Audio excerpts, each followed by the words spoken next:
దేశవ్యాప్తంగా పెరిగిన commercial gas cylinder ధరలో హోటల్ ఇండస్ట్రీ కుదేలవుతుంది. నగరంలో పలువురు హోటల్ నిర్వాహకులు హోటల్స్ నడపలేక తీవ్ర ఇబ్బందులు పడుతున్నారు. ఒకేసారి ఏకంగా 994 రూపాయలు పెంచడంతో తీవ్ర ఇబ్బందులు పడుతున్నారు. ధరలు అమాంతం పెంచేయడంతో అనేక ప్రాంతాల్లో టిఫిన్ సెంటర్స్ మూతపడుతున్నాయి. ఇక ఇదే అంశంపై మా ప్రతినిధి రాముడు మరింత సమాచారం అందిస్తారు.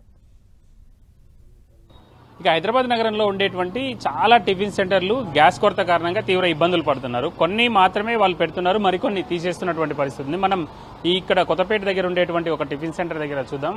వివిధ రకాలైనటువంటి ఈ పాయింట్స్ ఉన్నాయి. దాదాపు అక్కడ చూస్తున్నటువంటి ఆ స్నాక్స్ పాయింట్స్ అయితే దాదాపు నెల రోజులుగా అది బంద్ ఉందనేది ఇక్కడ ఉండేటువంటి నిర్వాహకులు చెప్తున్నారు. అదేవిధంగా ఈ ఫుడ్ కోర్ట్ అయితే సాయంత్రం ఈ ఫాస్ట్ ఫుడ్కి సంబంధించిన సాయంత్రం కొద్ది సమయం నిర్వహిస్తారు. ఉదయం టైంలో ఇక్కడ టిఫిన్ సెంటర్ ఉంటుంది. కానీ ఈసారి ఇప్పుడు ఉండేటువంటి ఈ పరిస్థితుల నేపథ్యంలో గ్యాస్ ఇబ్బందుల నేపథ్యంలో వాళ్ళు క్లోజ్ చేసినటువంటి పరిస్థితి ఉంది. దాన్ని ఎక్కువగా డబ్బులు చెల్లించి కొనాల్సి వస్తుంది. పక్కనే ఉండేటువంటి టీ పాయింట్ దగ్గర చూస్తే టీ పాయింట్ దగ్గర గ్యాస్ ఇబ్బంది కారణంగా వాళ్ళు మనం చూస్తే ఎలక్ట్రికల్ స్టవ్ను వాడుతున్నారు. ఆ ఎలక్ట్రికల్ స్టవ్ వాడి పాలు కాచుకొని మిగతా గ్యాస్ను కొద్దిగా దానికోసం టీ కోసం యూజ్ చేస్తున్నటువంటి పరిస్థితిని చూడొచ్చు.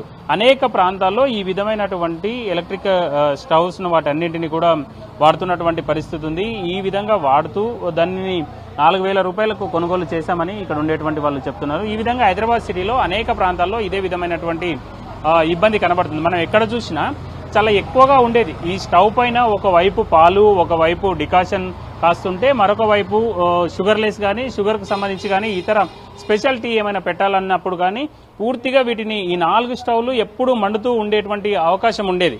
కానీ ఆ విధమైనటువంటి పరిస్థితులు అయితే ఇప్పుడు కనిపిస్తున్నటువంటి అవకాశం లేదు. అనేక ప్రాంతాల్లో టీ రెడీగా చేసి పెట్టుకుంటున్నటువంటి సందర్భాలు కొన్ని అయితే, మరికొన్ని సందర్భాల్లో మాత్రం ఈ విధంగా ఎలక్ట్రిక్ ఇండక్షన్స్ ను వాడుతూ దానిని యూజ్ చేస్తూ పాలను కానీ టీ కానీ పెడుతున్నటువంటి పరిస్థితి ఉంది.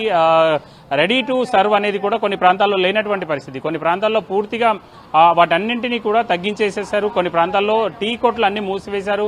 అనేక ప్రాంతాల్లో చిన్న టిఫిన్ సెంటర్స్ అయితే పూర్తిగా క్లోజ్ అయిపోయినటువంటి పరిస్థితి ఉంది. అనేక ప్రాంతాల్లో టిఫిన్ సెంటర్స్ కి అదేవిధంగా టీ పాయింట్స్ కి గతంలో నేరుగా తీసుకువచ్చి గ్యాస్ సిలిండర్లు సరఫరా చేసేవాళ్ళు. కానీ ఇప్పుడు ఆ విధమైనటువంటి సరఫరా లేని కారణంగా తీవ్రమైనటువంటి ఇబ్బందులు పడుతున్నటువంటి పరిస్థితి అయితే కనిపిస్తుంది. కొన్ని ప్రాంతాల్లో టీ రేట్ను కూడా పెంచి అమ్ముతున్నటువంటి పరిస్థితి ఉంది. ఎక్కువ ధరకు సిలిండర్లు కొనుగోలు చేయడం ద్వారా ఆ విధమైనటువంటి ఇబ్బందులు వస్తున్నాయి. మరొక పరిస్థితి ఏంటంటే ఇప్పుడు పెరిగినటువంటి ఈ 1,000 రూపాయలు ఒకేసారి 1,000 రూపాయలు పెంచడం అనేది ఇక్కడ ఉండేటువంటి వాళ్ళందరూ కూడా చిరు వ్యాపారులందరూ కూడా తీవ్రంగా ఇబ్బందులు పడుతున్నటువంటి పరిస్థితి అయితే నగరంలోని అనేక ప్రాంతాల్లో కనబడుతుంది. కెమెరా పర్సన్ పృథ్వీతో రాము, 10 టీవీ, హైదరాబాద్.